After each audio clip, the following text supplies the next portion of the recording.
Welcome to a Simple Therapy podcast. Real conversations, brave stories, and simple soulful insights for therapists and anyone on a healing journey. I'm Sindee Gozansky, licensed therapist, supervisor, and a fellow human figuring it out too. Around here, we believe healing doesn't have to be complicated, and that leading with your heart still matters. We talk about what it really means to be human in and out of the therapy room. You'll hear from therapists, mental health professionals, and people courageously sharing their personal healing journeys. Because whether you're the therapist or the client, we're all human here. Let's keep it simple and keep showing up. Hello and welcome to a Simple Therapy podcast. I'm Sindee Gozansky, your host, and I'm so glad you're here. I really believe we were meant to spend this time together, that you didn't land here just by accident. The fact that you press play tells me that you care about growth, healing, and what it really means to be human, just like I do. So as we dive in today and talk about the messy, beautiful, everyday work of becoming ourselves, remember you're not alone and we're together on this journey. My guest today also embodies this same spirit, someone who's not afraid to be real about the hard parts of growth, healing, and showing up as our truest selves in life and in the therapy room. It is such a privilege for me to introduce you to Alyssa Scarano. Welcome to the podcast. I'm going to tell you a little about Alyssa. Alyssa Scarano, LPC NCC, is a licensed professional counselor and the founder-owner of The Collective Therapy and Wellness. Specializing in relationships, Alyssa is dedicated to helping individuals heal from childhood trauma, break generational patterns, and cultivate meaningful, authentic connections by first fostering a compassionate relationship with themselves. Alyssa holds dual master's degrees in clinical mental health counseling and school counseling, no easy feat, along with certifications in functional family therapy and yoga instruction. She has years of practice and training in mindfulness meditation and has served as a school counselor and a military family life counselor, enhancing her expertise in relationships, advocacy, and family dynamics. As a military spouse and a parent to a child with special needs, Alyssa brings deep empathy, resilience, and an understanding of how identity, culture, and lived experience shape our universal need for connection and safety. Welcome to the podcast, Alyssa. I am so excited to meet you. Hi, Sindee. I'm so happy to be here. I really am. I know that, thinking about being on the show, and it was really a matter of this topic being, I think, really important. And I'm happy to be here today to talk about it. Yeah, me too. And, I just want to reiterate to our listeners, sometimes it is messy to come together. We had 2 tries to connect. I had to reschedule, and here we are. So it really is meant to be on this beautiful fall day. Our topic today is really dear to my heart. We're going to talk about the therapist as a tool, using self-awareness and the therapeutic relationship as a pathway to healing, which means we get to talk about personal experiences, therapeutic experiences, how they all merge together, and then even more. Yeah. So I gave a little bit of a bio, but was there anything missing that a listener should really know about you as we kind of get started? Yeah, the thing that's popping out to me right now is actually, it's really funny because I remember being in grad school and, we have to take all these classes. And I remember one of the classes, it was family counseling. And I was like, I'm never going to do family therapy. I grew up in my family. I don't want to do therapy with someone else's family. That's too much work. There's often a lot of conflict. I don't want to do it. And then rightfully so, right? The stars would align. And my first job right out of school was family therapy. And I loved it. I absolutely loved it. And I'm really, really grateful that I had that experience, because it is what really, excuse me, it's what really shaped the lens in which I conceptualized the work that I do with my clients. It's shaped the lens in my approach. It really, I think, helped me become the therapist that I am today, and find what, the approaches that really land within my, I don't know, soul or being. So I'm so grateful for it. So that's a funny little like tidbit. I wound up doing the very thing that I was scared to do or didn't want to do. And yeah, so that's a funny little tidbit. Thank you for sharing that. It's not uncommon, but it's really important. Here you are, very experienced, like sort of long-term therapist, and the first thing you share is like going back. This is so important because these have significant impact on our lives, especially those kind of first steps, and look at where you've come with it. So when you say you loved it, you loved the first job as a family therapist and how it's impacted you. What did you love about it? Because we all know we don't always love our families, and yet you loved working with them. Yeah. So really, I loved how it provided me with a way to understand what someone's experience was and how that was, influencing their daily lives or the way that they see themselves, the way that they respond to others. And it also was really interesting to see and feel that come alive even within myself and how that can be useful in the work that I was doing with my clients. What I really liked about it was that it gave me a framework for understanding my clients and meeting them where they were at, like seeing the family dynamic playing out in front of me.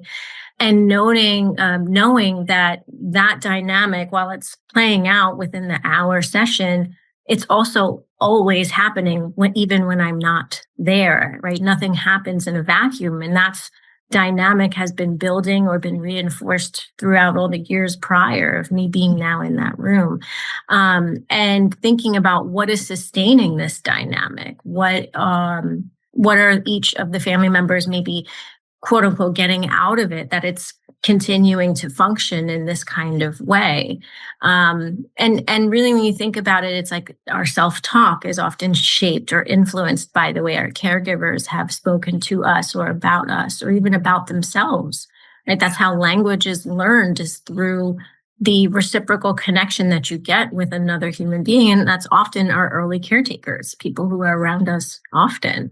And so when you think about the role that a family dynamic plays and how we see ourselves and other people and how we relate, it really has significant roots in how we function today. Beautiful. I'm going to have you keep talking about this, Alyssa, because it's so important. I think we all recognize that the family is carried with us, and the clients we see, even if it's an individual, the family is in the background. And so many of us, even though we have training, kind of don't understand this family dynamic that you're talking about. So it's really important. And also, as just a person, we want to understand our families better.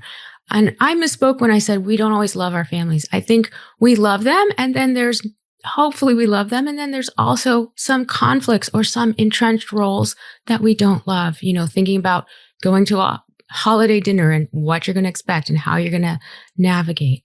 So when you say you see the family dynamic and you see the roles, are you looking at systems? You mentioned like the self-talk, but maybe like really specify a bit more so we understand what you see as the trained family therapist.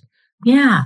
Well, I'm going to clarify. I don't do family therapy anymore, but when I did do family therapy and I had the whole family, in front of me, what that actually looks like. And even if you're working with a couple, right, like you said, or even working with an individual, that like entrenched role is still going to show up. You just don't have the other maybe family members in the room with you, right? Mm-hmm. But the dynamic might show up between therapist and client, or between partner A and partner B and therapist. You kind of become part of that dynamic. And sometimes projection happens, right, in the room, and being able to separate how much of this belongs to me versus my client, and what are the two partners maybe triggering in each other. But I digress. I mean, if we go back to the family dynamic and like seeing it play out in front of you, right? If I had to paint a picture of like how that might look, is that say that there's, it starts from the moment that everybody joins the room. Love it. Where do they sit? Mm-hmm. Why do they choose to sit there? Right? What's the body language around when they actually take that seat, right? Are they a little bit turned away? Are they far off in the room that's like connected but open, but really in a separate room? That just seating arrangement really paints a picture of what's happening in the family dynamic. Is everybody truly disconnected? Does one person feel like an outsider? Does one person not feel safe in the space with everybody else? So starting right then and there and looking at where everybody sits, that's giving you a really, really good picture of what might be happening. Beautiful. That awareness is huge, right? Like we're using basic skills that go deep. That awareness is huge. Yeah, because it's something that you can kind of track and think about as you're now seeing everybody interact or not interact. That's the other thing, right? Yeah. And why might they not be interacting? That person who's sitting in the connected room but at the table further away. What is reinforcing that, right? What sense of safety does that distance provide for that family member? And so kind of tracking and noting all of these things in your mind. Maybe now, as the conversation gets rolling, who interrupts, right? How do they interrupt?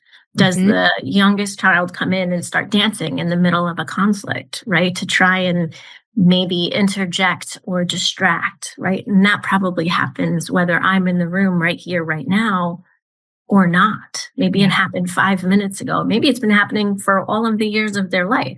Right? That might provide them with a sense of control in a situation that a little child maybe has no control over, right? So seeing that dynamic play out, it can show you what roles each individual is playing in the family. And then, yes, how it functions together within a system, and behaviorally what's maintaining that, I think, is the thing to think about as well. Yeah. Beautiful, beautiful. And even, thinking about the corollary, I work a lot with couples, as I know you do too. We're still doing the same thing. We're looking at, what are their moves? Let's just call it a move that they've really honed well and it serves them, right? It serves to protect them. If they use humor to deflect, well, that's a move. And what is that protecting them from? Or the little girl who's dancing. And then what's the function or the meaning of that? And then the behaviors, the impact on the partner, on the other family members. And so really it's a beautiful way to understand your dynamics and your system and maybe expand that range of moves. Exactly. Yes. And now if you think about how that translates, like you said, into maybe outside of the family of origin, but into the new family dynamic, right? Now, maybe you've married your partner and you're forming your own family.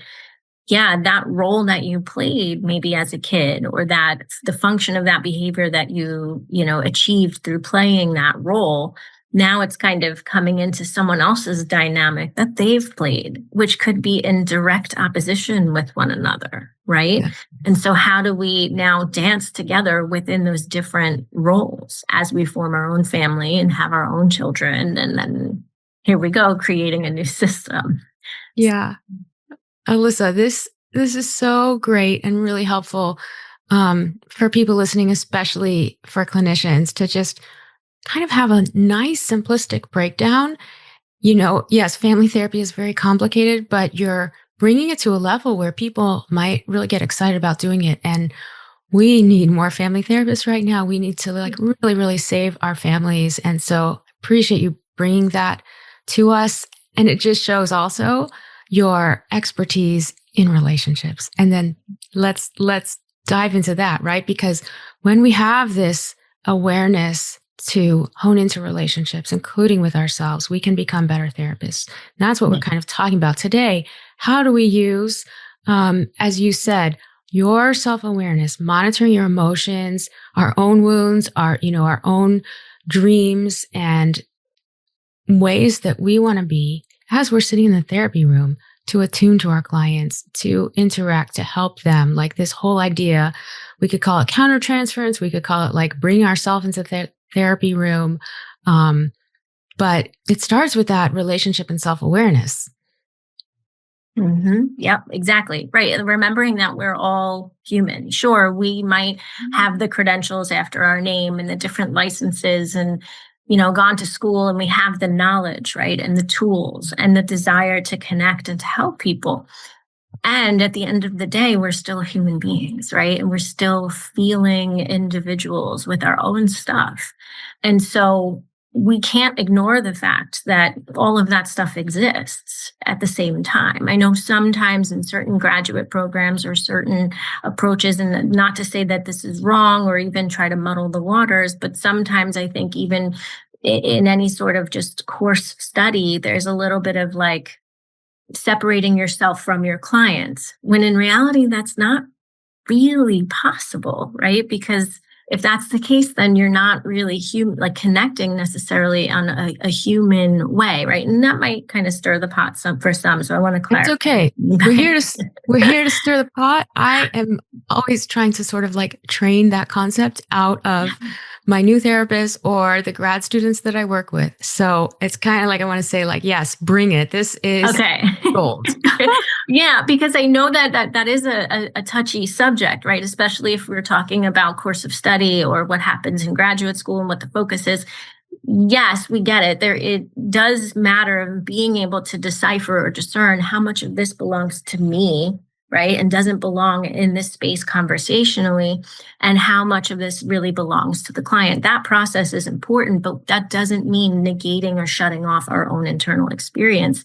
It means sitting with it while you're sitting in somebody else's experience and asking yourself, how much of what's coming up for me is useful here, right? And so being able to recognize in the moment, what is it that I'm feeling? And kind of doing that self-monitoring where it's like, okay, why might I be feeling this? Right? Is that being triggered in this moment? Perhaps even maybe on purpose by my client subconsciously, right? And is that useful, right? Do I feel like I'm being kind of kept at arm's length?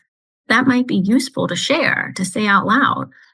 Maybe the right moment really matters, right? The right delivery matters in order for that to be received, but it's important to clock versus ignore, right? If I'm feeling frustrated as a clinician for whatever reason, well, perhaps my client feels frustrated too, right? Yes. So being able to clock that internally and say, are you feeling frustrated right now? Throwing it out there. And now we're emotionally attuned and connected to each other. Great. Let's talk about that frustration. Tell me about it. Yeah. Beautiful. So you really tune into your feeling, name it, and kind of drop it in the room. Are you feeling frustrated right now? Yeah, exactly. Yeah. Yeah. And the best example I have for this, because it landed so much for me very early on in my postgraduate training, doing family therapy, actually. So this is like the best example I can think of, and I often share it with my clinicians on staff when we're talking this stuff through, is I remember being in a family therapy session and there was so much conflict, and it was day one, first session, and it was almost as if I wasn't even there. And I remember leaving, and I said, like, I called my supervisor. I was on my way back, and she had said, how'd it go? And I was like, I feel like nothing happened. And she pulled down her glasses and she looked at me and she said, something always happens. Sit down. So sat down. She says, I told her how I felt. Felt like I wasn't even in the room. Felt like I was invisible. I felt completely like ineffective as a clinician. And she looked at me and she said, and what if I told you that's how they feel on a daily basis? And I was like, wow. And that moment was like, that's what it truly means to have empathy and to be emotionally tuned with what's happening in the room and with the client.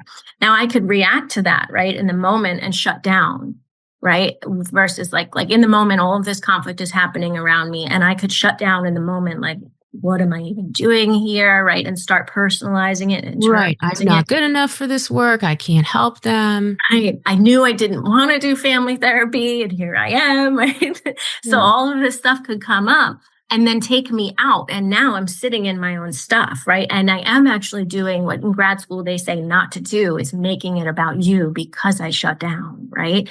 Versus now I have the awareness of like, oh, this is how I'm feeling here. I wonder if they each feel this too. Yeah. Oh my goodness. Thank you for sharing this. So vulnerable and so valuable. Alyssa, even as you said this, like I wanted to stop you, but it's so good. Going back, first off, wow, you had an amazing supervisor Ah, who you felt comfortable enough to be so honest with. And for mm, anybody listening, if you can't do that with your own supervisor, um, it's not a good fit.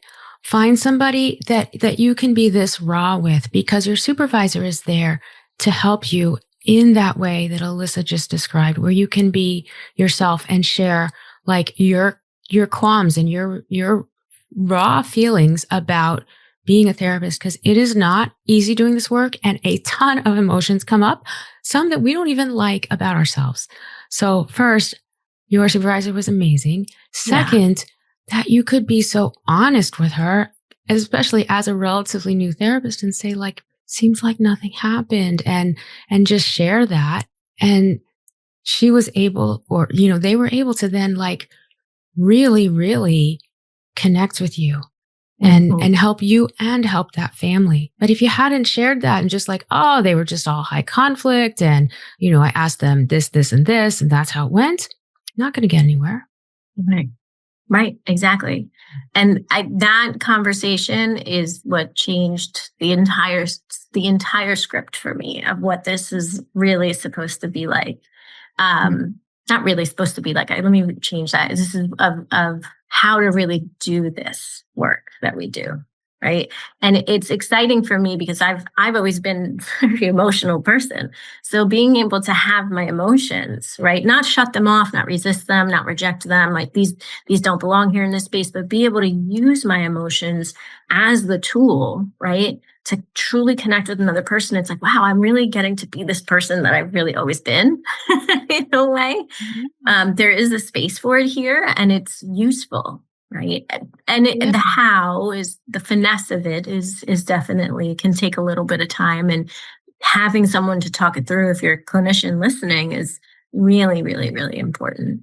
absolutely. Absolutely. And I really honor how you express that, like getting, because of your job as a therapist, your role as a therapist, it has helped you really become the person you've always been.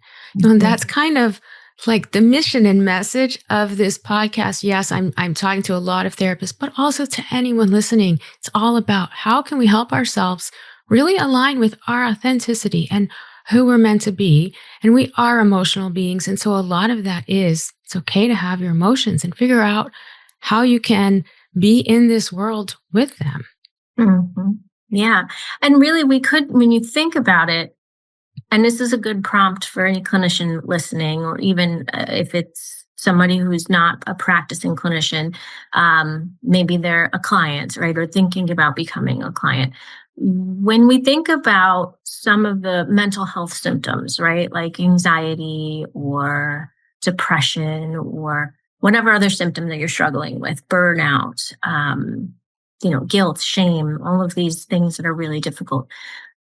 Oftentimes, there is an association of like, I don't like this feeling. This feeling is bad. I shouldn't be feeling this way, and a desire to push it away, right? Versus, what is it that I'm feeling? Why am I feeling this way? And how can it be useful? What is it trying to tell me about my experience or about what I need that I don't have currently?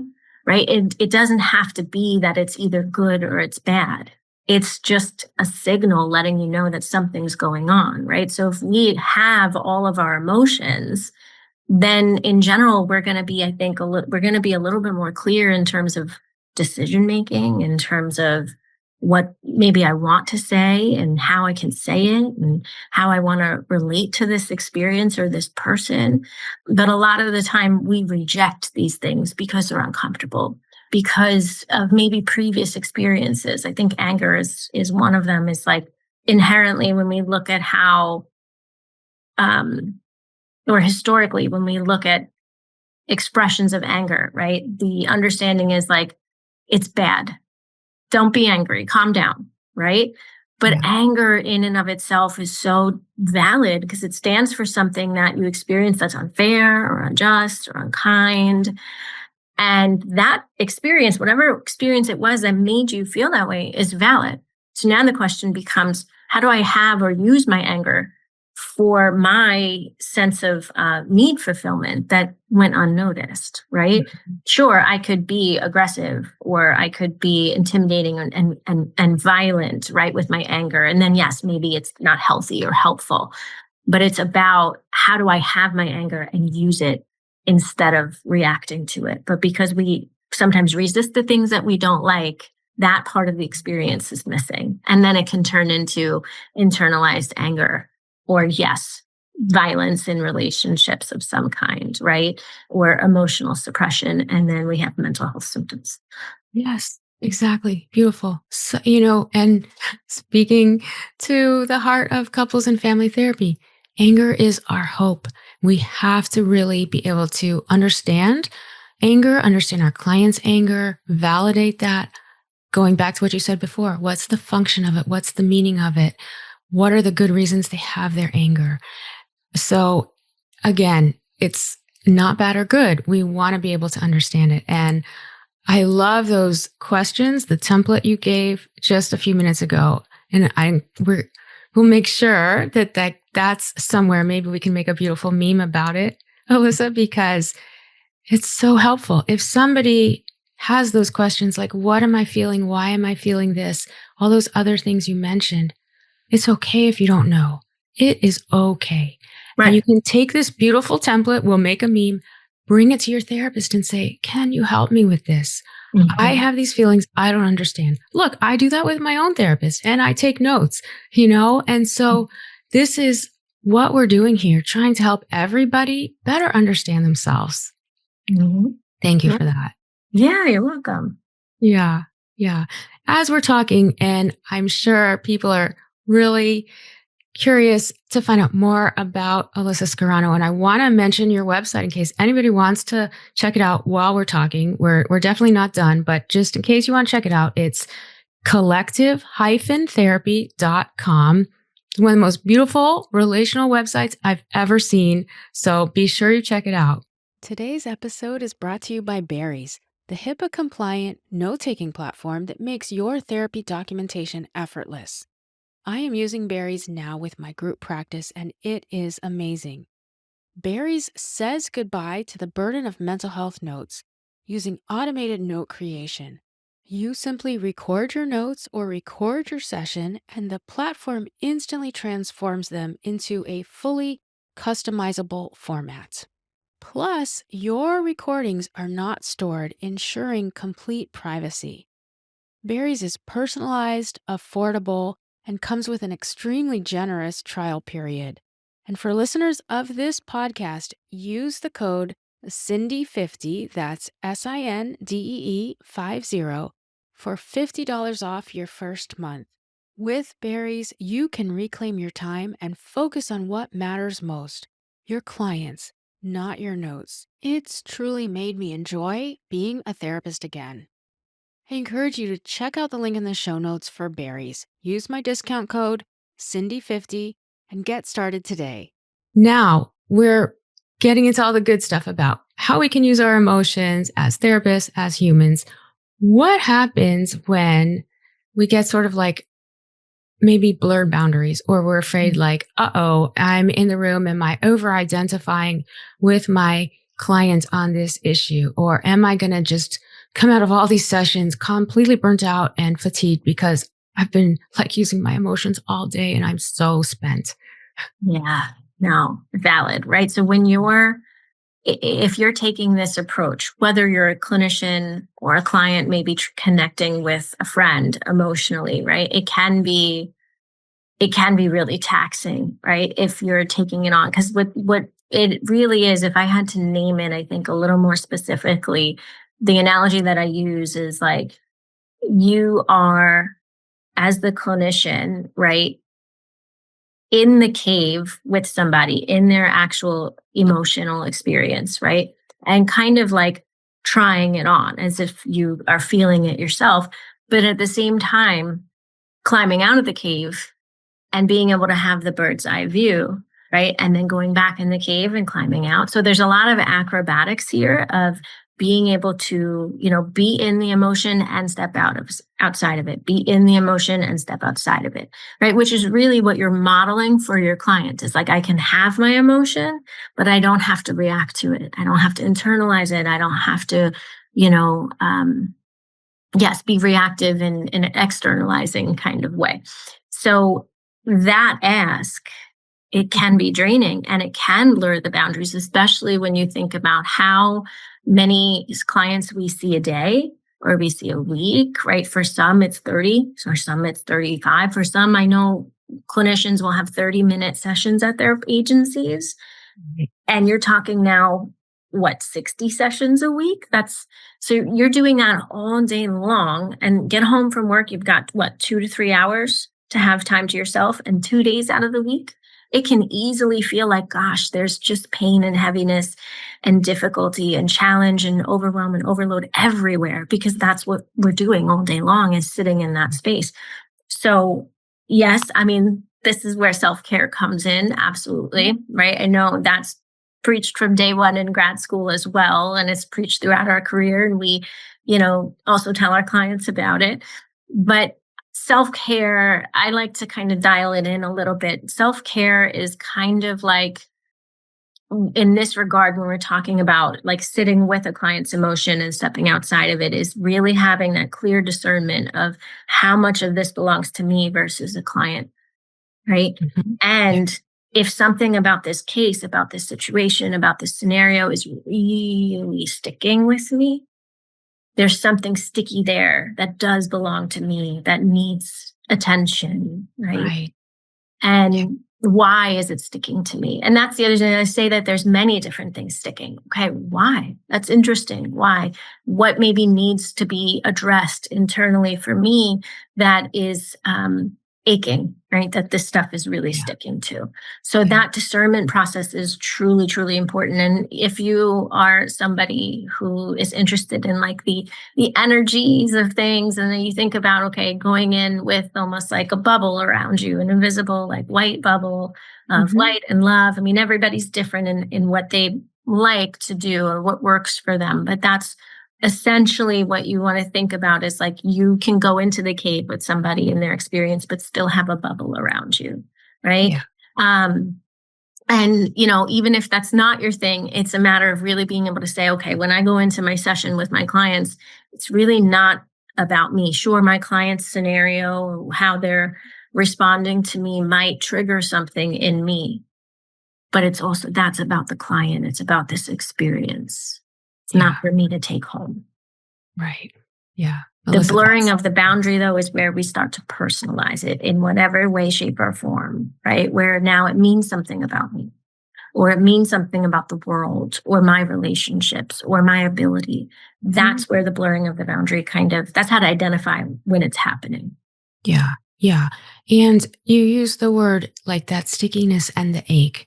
I haven't heard that, but the aching is really important, because that's a key for the therapist, right? Like, there's this other part of you that needs attention, right? We can't do this work if we're not taking care of ourselves. And I know it's easier said than done. We don't always have the opportunity, the privilege, the ability to do that.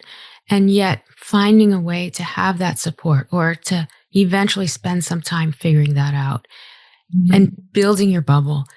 For those of you who are just listening and you're not watching, you don't get to see Alyssa's beautiful background, but it also reminds me of a bubble, because she has lovely things like these gorgeous plants and crystals and probably some beloved books and pots and things like that. Like, that reminds me of sort of self-support and having those things that keep you grounded. So what is it that helps you create your bubble? I think that's really important too, as we do this work, because there may be a physical self-support you need as well. Yeah. Yeah. And I think that's a good shift into like how we think about self-care, even when we frame it with our clients. Like, it's great when, yes, we can catch a fitness class, or we're doing yoga, or we go to the spa, or we treat ourselves. Like, absolutely. But sometimes it's a matter of Like, what kind of self-care is my body, my heart, my mind, my soul, like, craving? What self-care really is going to be, is needed right now that I haven't maybe given myself, right? Perhaps it is organizing my space or making it beautiful or comfortable or to feel really soothing. Yeah, perhaps it is.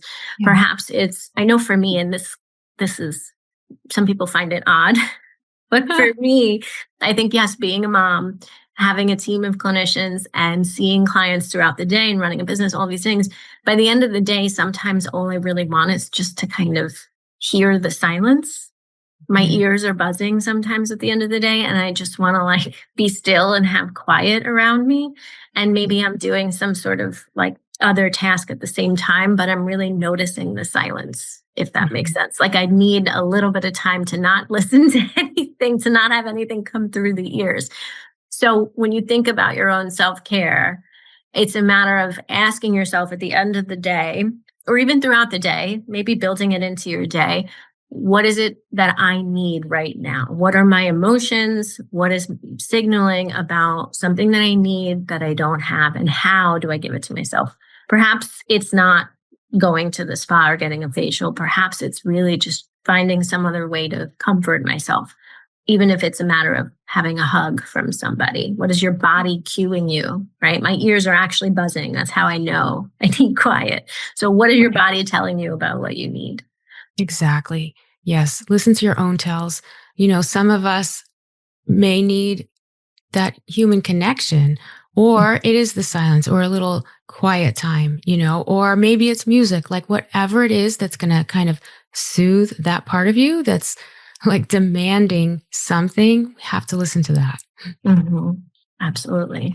As you were talking about this, it's a lot to be a mom and manage a big practice. You have a big telehealth practice, multi-state practice. You're doing the podcast circuit. You have a lot going on.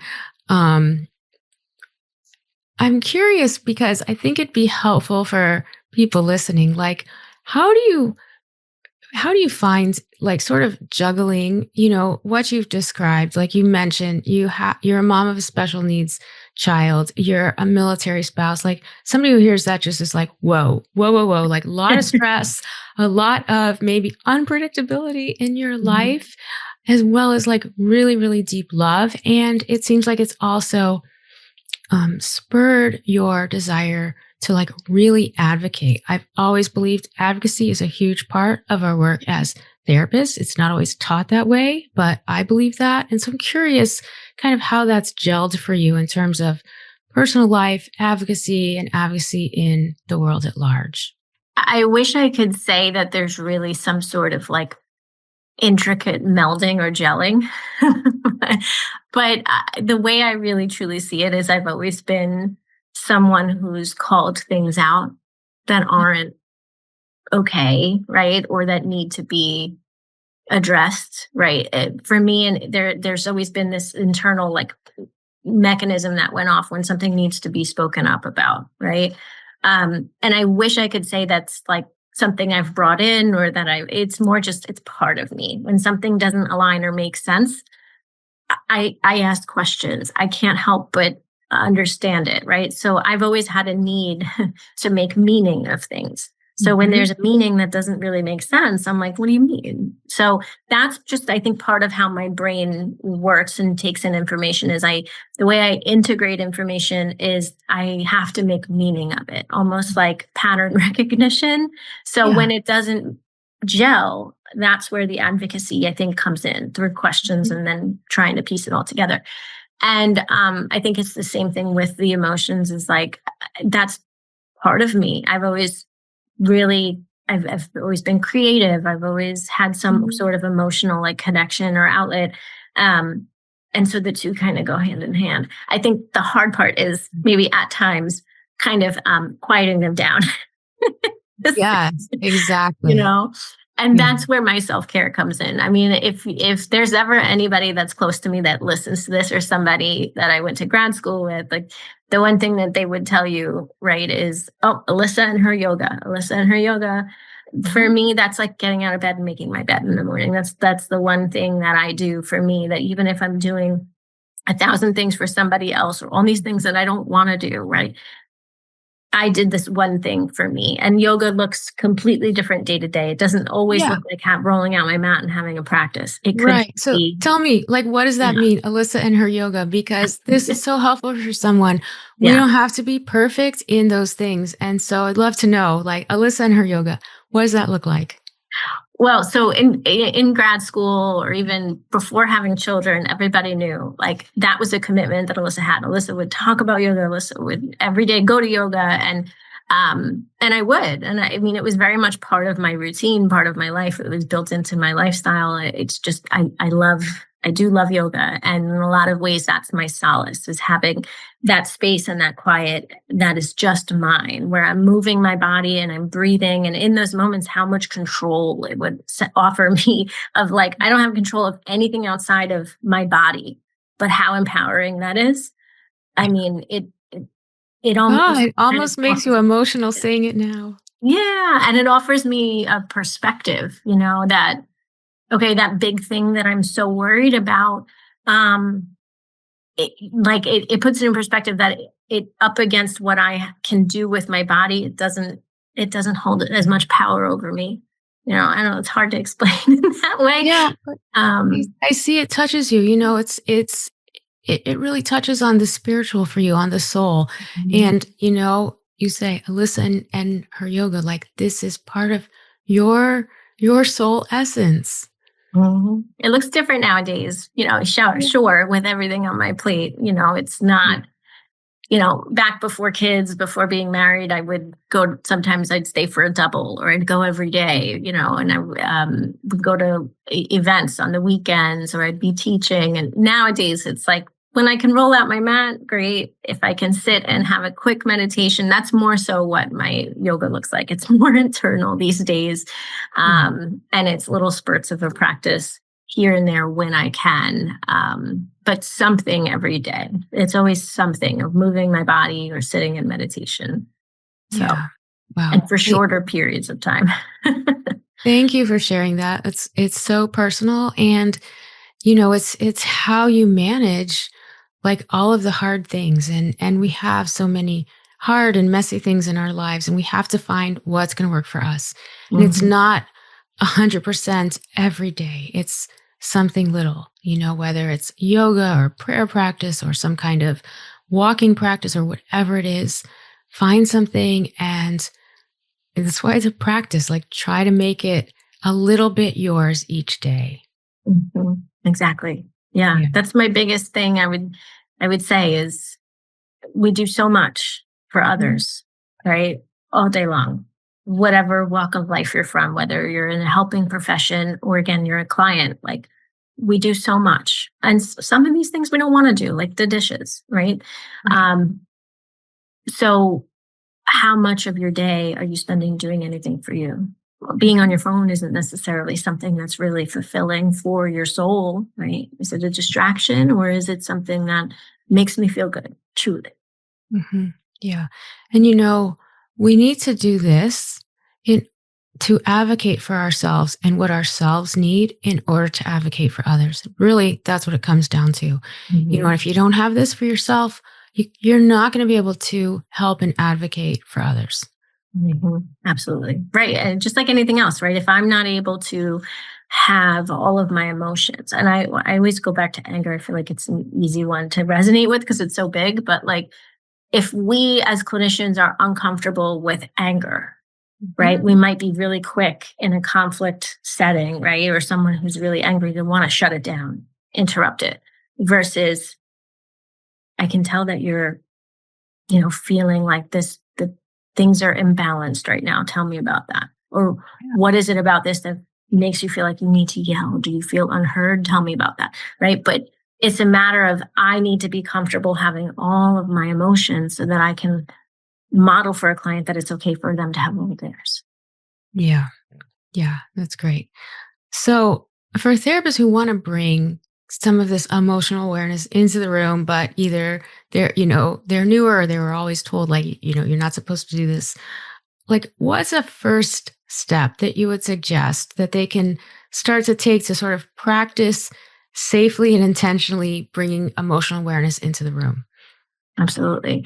I would honestly say that I think the safest way is through supervision of some kind. And maybe that's your already postgraduate hours. So maybe that's in your own continued therapy, or even just, yeah, supervision, because we're always learning. And I think our sessions and our work is the best place to learn, truly.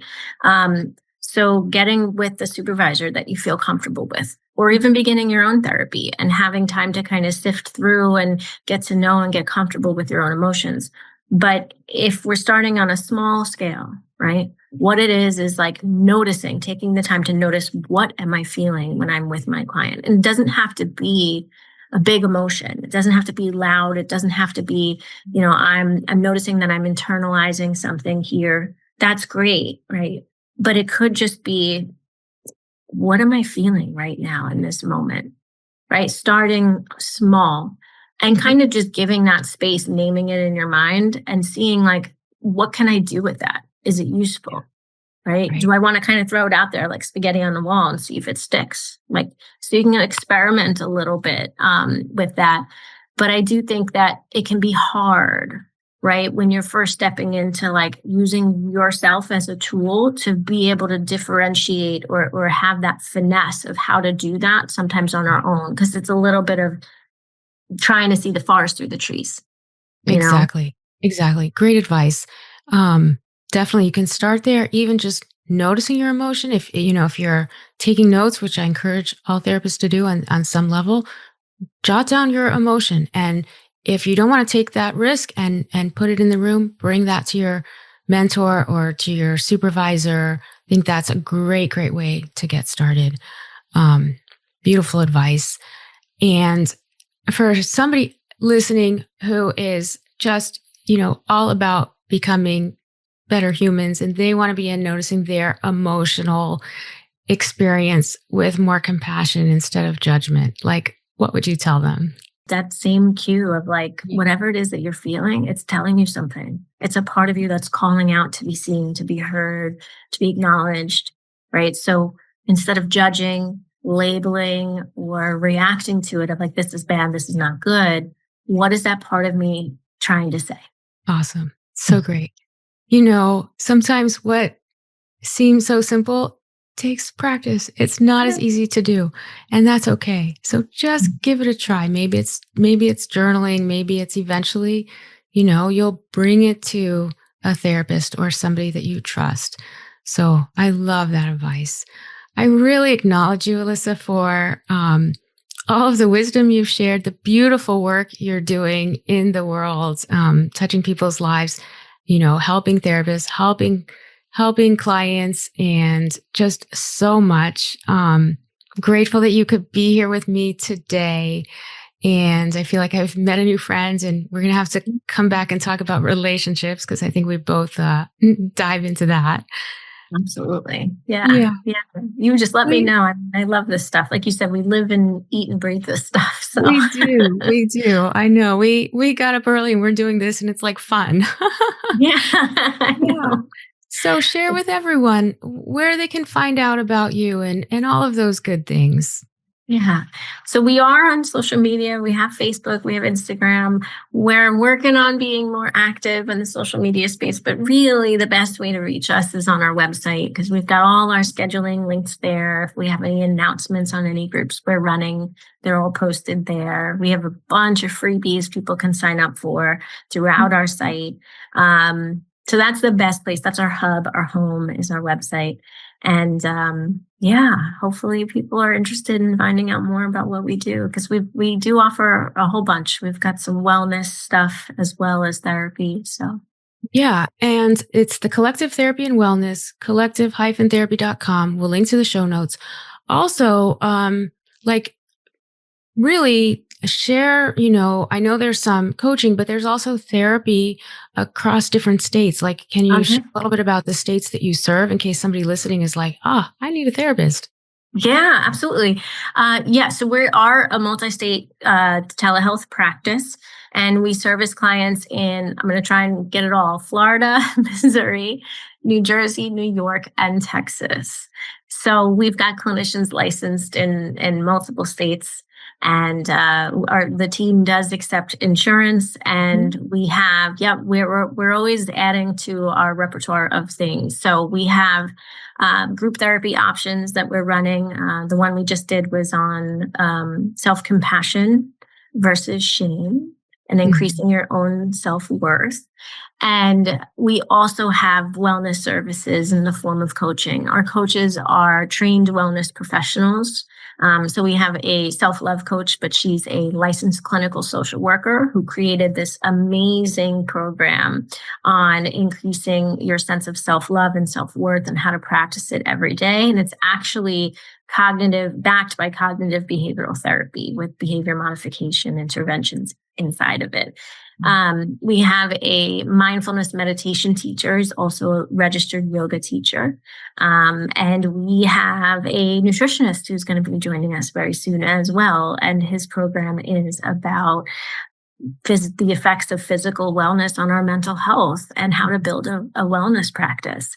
And so these services, what's really great about our approach to therapy is that if you are a current client seeking therapy, you also get access to some of these wellness services to round out your care and to include the whole person in the change process. So it's really amazing. That I love that holistic approach. That's so cool. You are really bringing it with accessibility and the whole thing. So it's just awesome. Everyone, please check it out.